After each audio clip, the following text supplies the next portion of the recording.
Hello, all my wonderful coloring friends. I'm here today doing a page from City Among the Stars by Hannah Carlzon.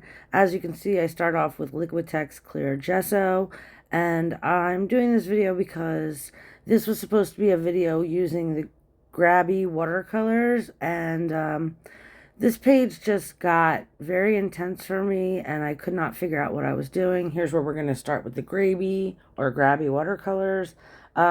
Yeah, I just had a heck of a time feeling good about the page. So as you'll see, if you watched my April completed pages, I called it a Care Bear's fever dream. I've called it a mistake. I've called it an accident. I don't know to this moment how I feel about this page, and I'm gonna have to watch all the way through this to do this voiceover. So maybe by the end I'll feel some kind of way that's different.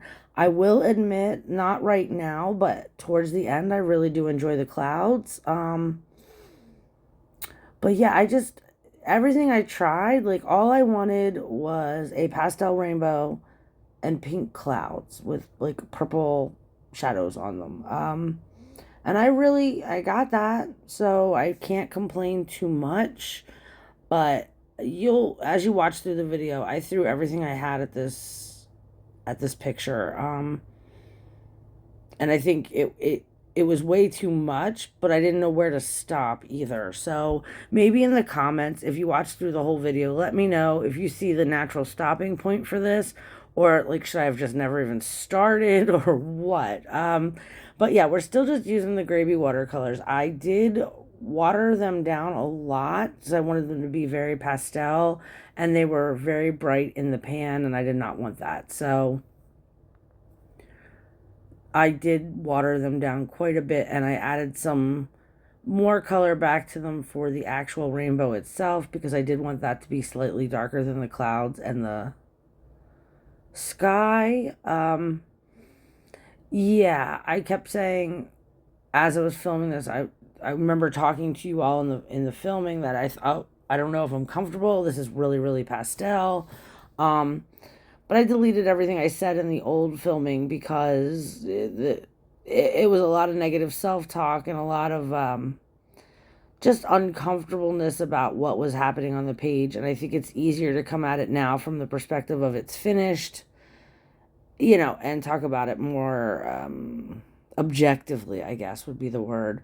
It's objectively not the worst thing I've ever done. I did call it that several times. It's just not, I think it's not something that looks comfortable to me. It's not colors that I would normally throw together. Normally, if I have something light, I won't put a bunch of light stuff, and this is all very light. I decided to color the frame here yellow because I was going to attempt to use the watercolors to blend. And it's not my best idea. So yeah, this frame is becoming bright yellow. And if you stay till the end, you'll see like what I finally thought about doing to this page. But yeah, it goes through a couple different lives here. And this is its most pastelish Care Bear time kind of page, which it is what it is. I could have left well enough alone, and I of course didn't because I personally can't leave well enough alone. So I kept adding to it with the watercolors. We're just darkening up that rainbow, trying to get it to look the best we can, and fill in each of those spaces because I did have a couple left out. Sorry, I'm just staring into this and wondering what I'm thinking. I might not have been thinking. I might have just been having a good time. Here's where I start adding the purple to the clouds, I believe. You can see I keep adding water to that because I do want to water it down a good bit. And yeah, I'm just coming in and throwing some purple at the bottom of the clouds. And like I said in the beginning of the video, the purple and pink clouds were my favorite part. They were the part that I was actually looking for. And doing those made me really happy. I think like if I had done the sky darker, because it is like a nighttime sky with a rainbow in it and stars, or it's a daytime sky with stars in it. I'm not entirely sure which way you want to go with that, but I went light. I think if I would have took the sky darker or moodier, like added like white mist and things to it and had the rainbow partially obscured. Like there's a ton of things you can think after the fact and we all do it. But again, it is a finished page in a book that had no finished pages, so I'm still happy. But yeah, it's crazy how much I threw at this page, and it will be coming up. So once we get done the watercolor, that's when I really went to town. Just glitter upon metallics, upon iridescent, just anything I could find to kind of like mask some of what I did. Oh, the whole day. It was just like, this is getting progressively worse, yet somehow I just could not stop myself from continuing. So yeah, the purple and pink clouds are looking really good to me. And I'm just trying to get that all in there and get that finished off. So let me know in the comments, like I said, if you see where like the natural stopping point for this page was and I missed it, or if like something like this has happened to you where you've gotten a page started and didn't feel quite comfortable with it, so you kept adding to it. Let me know if at the end you liked it or if it became something that just you're going to pass through really fast when you go through the book. You'll see the light change several times too because, oh no, this did not take one sitting. I did this over numerous sittings. Yeah, I just kept walking away, letting the paint dry, of course, which is what I'm supposed to do. But with the rest of it, it was just, I just kept coming back and throwing more stuff on it. I'm darkening up these clouds with the purple because I felt like the first layer when it dried wasn't quite three-dimensional enough for me. I'm not sure exactly how I want to put that, but they do look more staggered and more dimensional after this coat of the purple. And as you can see, I'm just putting a line of the watercolor at the bottom and then using a little bit of water to draw it up and out so that there isn't like a delineation between where the watercolor is and where it ends. It just kind of smooths itself out. And this page took so much water. But I did, like I said, I waited between every coat so it dried nicely. And, I didn't want to come through the page. So I did a pretty good job of avoiding that.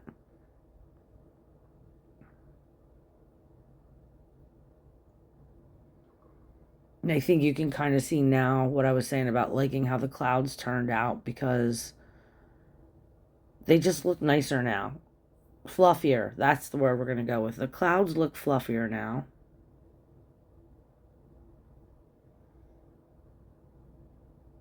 And if you see where I keep dabbing the little bits of paper toweling, it's because there's a little bit too much water for me on the bottom.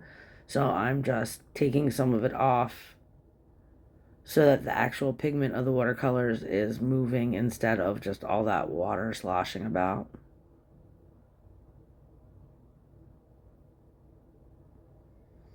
Now we're going in and filling in the sky again just to get it a little bit, I wanted to say darker, but we didn't do that. We just got it brighter. And again, I'm starting to feel better about this. So now we've pulled out the Art Smith Mars Black acrylic because it's too bright. It's too pastel. It's too neon. I don't know. So I thought we'll just do the background all in black to combat some of that, I guess. I'm not entirely sure what the thought process was. Like I said, it seemed like a good idea at the time. It's a tried and true go-to for me. If I don't like how a page is turning out, just black it out somehow and it'll be better. I don't know that this made it better, but attempts were made. So there's a good bit of this. So now I'll just take a few minutes and just like find out how everybody's doing. Let me know in the comments if there's anything you want to see or if you like me doing these. I don't know if this is necessarily a color in chat or a color with me or just you watching me make a mistake after mistake after mistake. I'm not sure. But if you like it in this format where I speed it up and then talk over it because when I color in real time, it takes forever. And I've noticed if I have like 3 or 4 videos for a coloring page, that by the time we get to the last video, there's like 2 people watching. So it seems like we don't want to do a lot of videos in a row. Um, and one video seems to be working best for most people. So yeah, let me know in the comments. And if there's something you want me to like do in a slower speed, let me know that as well. Excuse the noises of my chair because I have to shift. So yeah, we're just getting down into the crease of the book with the black, and we'll just keep on moving with that. This whole page took me 4 hours, and you're seeing it in about 18 minutes. So yeah, I did speed it up quite a bit because we'd be here all day watching me do this and literally watching paint dry. When I say it took 4 hours, I mean like the actual sitting down and doing stuff on the page took 4 hours. The page took like 4 days because I was just waiting for things to dry and walking away and thinking what to do next and how much more metallic can the page handle or how much more iridescence can the page handle. And yeah, I'm so curious to see what y'all think when you get to the end, what you think it needed or didn't need. But yeah, it was a wild, wild ride. And I still kind of believe it's a Care Bear fever dream. But the 80s were a fun time. So it's okay. And if you watched any of the 80s cartoons, like, the Care Bear movie specifically, or My Little Pony, they were wild to begin with. Um, no kids today would watch, like, parents wouldn't let their kids watch specifically the My Little Pony movie. Um, but anyway, now we went on to Stettler Ergosoft, and I forgot that I used gesso in the beginning. So I felt like I could lay down pencils, except when you have gesso and you don't sand it down, which of course I did not because that was an extra step I wasn't going to do, it eats your pencils, which was like whatever. I understood that when I started going in. I was like, it's fine. But also, you'll see here in a few moments when I go to brush the dust, because of course it makes dust, it's like rubbing your pencil on sandpaper.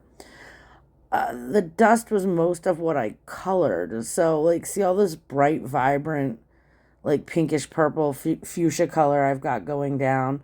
That's going to be gone in just like a few seconds. And I spent all this time doing it. I left it in on purpose so that you could see what happens, I guess, when you have gesso that you have not sanded and then come on top of it with pencil.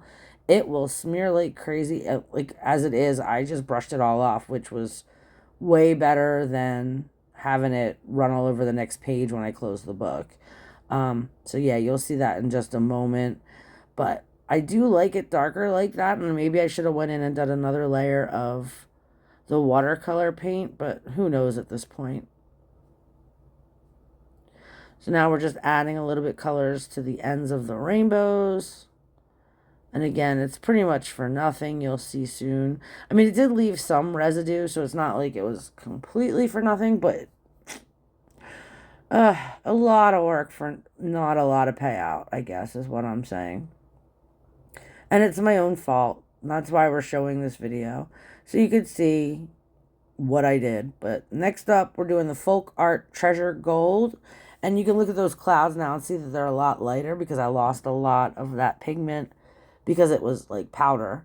So I didn't like the bright yellow frame. So I pulled out the Folk Art Treasure Gold and I'm coloring in the frame with the gold because that would be better, right? Yeah. You'll have to figure out how you feel about that at the end. It just, I'm trying to figure out how to talk about this without sounding negative, but I am not a fan. I'm not a fan. Next up, we use the Liquitex Bright Silver Acrylic Ink because there are little like lines on the frame that needed something on them. So I added the silver to those to break up all the gold. Again, thinking ahead, trying to do things. But it's getting more metallic now.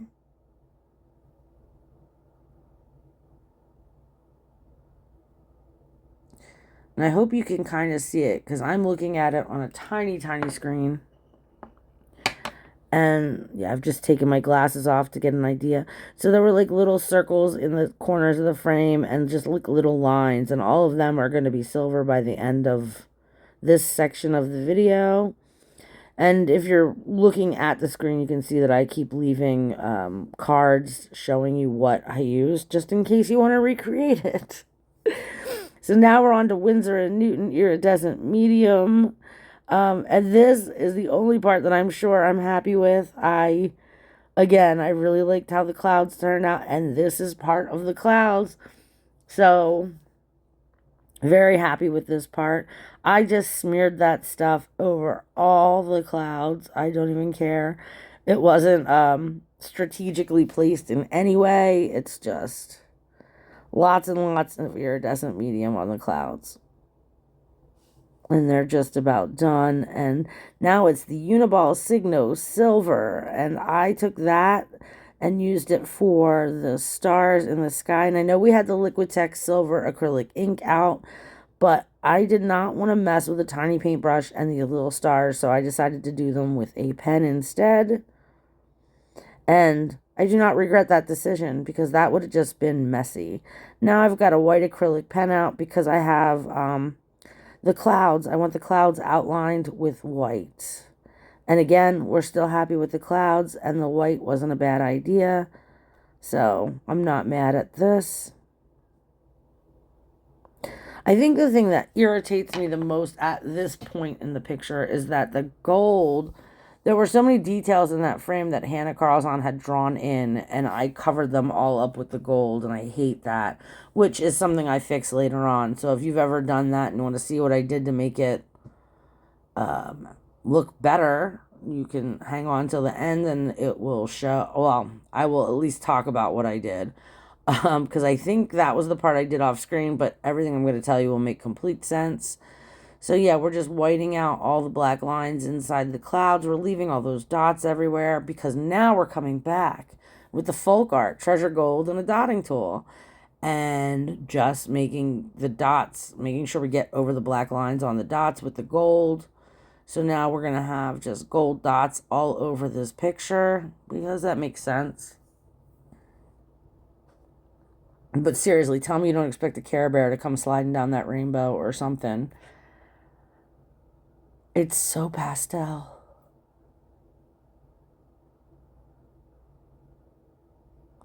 Okay, here's where we use the Pitt Artist Pen. And I don't show it to you because I forgot, but there you go. I put the lines back in for all the silver and gold things on the frame with the Pitt Artist Pen so that it had more detail to it. But yeah, this is how I chose to salvage or destroy a page. Let me know in the comments. Pick one. Which was it? Salvaged or destroyed? Till next time, friends. Have a colorful day. Bye.